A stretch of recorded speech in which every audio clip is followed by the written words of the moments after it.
यहाँ पर श्री कृष्ण कहते हैं जो ऐसी क्रिया करते हैं, श्री कृष्ण कहते हैं वो असुर होते हैं, उन्हें ही असुर कहा जाता है। जो किस चीज़ के लिए तपस्या करते हैं? अपनी अहंकार वृद्धि के लिए और अपनी मनोकामनाओं की पूर्ति के लिए। श्री कृष्ण कहते हैं जब कोई अपनी मनोकामनाओं की पूर्ति के लिए कोई कठोर तपस्या करता है, कोई कठोर व्रत रखता है, तो श्री कृष्ण कहते हैं अगर उसकी कामना ये है कि उसकी इच्छाएं पूर्ति हो जाएं, उसकी सारी कामनाओं की पूर्ति हो जाए, अगर उसका उद्देश्य ये है, तो श्री कृष्ण कहते हैं ऐसे लोग क्या होते हैं? वो असुर होते हैं, वो भक्त नहीं कहलाते। श्री कृष्ण कहते हैं भक्त तो वही है जो मेरे लिए तप कर रहा है, जो मेरी प्राप्ति के लिए कठोर तपस्या कर रहा है, जो मेरी प्राप्ति के लिए व्रत रख रहा है। श्री कृष्ण कहते हैं भक्त तो वही होते हैं जो मेरी प्राप्ति के लिए व्रत रख रहे हैं, मेरी प्राप्ति के लिए तपस्या कर रहे हैं, मेरी प्राप्ति के लिए सारे कष्टों को सह रहे हैं। और श्री कृष्ण कहते हैं जब कोई कामनाओं की पूर्ति के लिए कष्टों को सहता है, जब कोई काम अपनी अहंकार वृद्धि के लिए कष्टों को सह रहा है, व्रत को रख रहा है, अपने जो अनुष्ठान है उनको कर रहा है, सारी जो अपना बल है वो उनमें लगा रहा है,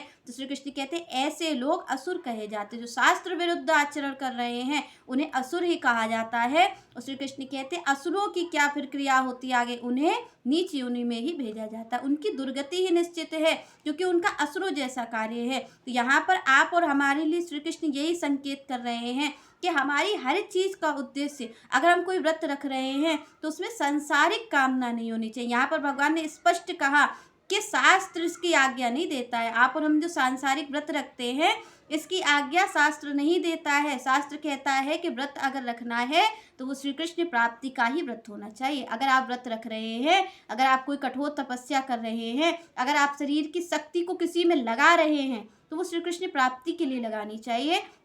अन्यथा आप जिस भी कार्य से लगा रहे हैं वो आपके हानि का ही कारण बनेगा। भगवान ने कहा ये दुर्गति का ही कारण बनेगा क्योंकि आप संसार मांग रहे हो। आप एक तरफ तो शास्त्र विरुद्ध आचरण कर रहे हो और दूसरी बात भगवान कहते हैं आप अपने आप को कष्ट पहुंचा रहे हो। क्योंकि यहाँ पर भगवान ने स्पष्ट कहा कि जो व्यक्ति अपने आप को भी कष्ट पहुंचाता है तो श्री कृष्ण कहते हैं वो मुझे ही कष्ट पहुंचा रहा है, वो मेरा ही दोषी बन रहा है क्योंकि वो अपने आप को कष्ट पहुंचा रहा है। कई लोग क्या करते हैं? आत्महत्या कर लेते हैं। तो इससे आप और हम विचार करें, जब भगवान को हमारे भूखे रहने पर कष्ट हो सकता है, हमारे कठोर तपस्या से कष्ट हो सकता है कि हम संसारिक वस्तु के लिए ऐसा कार्य कर रहे हैं, क्योंकि यहाँ पर भगवान कहते हैं कि भाई किसके लिए होना चाहिए? इन सब चीज़ों को छोड़ने के लिए। क्योंकि मनुष्य का क्या है, जब जब वो संसार की ओर भागता है तो उसको दुख ही मिलता है, और जब भगवान इस तरीके से उसकी क्रिया को देखते हैं तो वो भी पीड़ित होते हैं। तो भगवान कहते हैं कि जब कोई ऐसा व्रत संसारिक कामनाओं के लिए व्रत कोई रखा जाता है तो भगवान कहते हैं मुझे ही सबसे ज़्यादा पीड़ा होती है,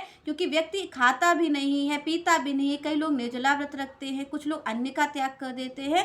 तो भगवान कहते हैं जब इसके मूल में संसारिक कामना होती है तो सबसे ज़्यादा वो मुझे प्रसन्न नहीं कर रहा। आप और हमें क्या लगता है कि हम देवता को प्रसन्न करें, हम भगवान को प्रसन्न कर रहे हैं व्रत रह करके, पर यहाँ पर उल्टा ही होता है। हम भगवान के ही कष्ट का कारण बन रहे हैं क्योंकि हमारा उद्देश्य भगवान ना हो करके संसारिक इच्छा है। तो यहाँ पर भगवान कहते हैं वो मेरे ही दुख का कारण बनता है, मेरे ही कष्ट का कारण बनता है। तो यहाँ पर आप और हमें भगवान यही संकेत दे रहे हैं कि अगर हम कोई व्रत रखें तो वो श्री कृष्ण की प्राप्ति के ही लिए रखें। अगर हम कोई भी कार्य करें, शरीर की कोई भी ऊर्जा हम लगाएं तो भगवान की प्राप्ति के लिए ही लगाएं, तभी भगवान को प्रसन्नता हो सकती है। और अगर आप और हम संसार के लिए कुछ करेंगे तो भगवान के कष्ट का ही कारण हम बनेंगे। चलिए नेक्स्ट चर्चा हम नेक्स्ट वीडियो में करेंगे। तब तक के लिए जय श्री राधे, जय श्री कृष्ण।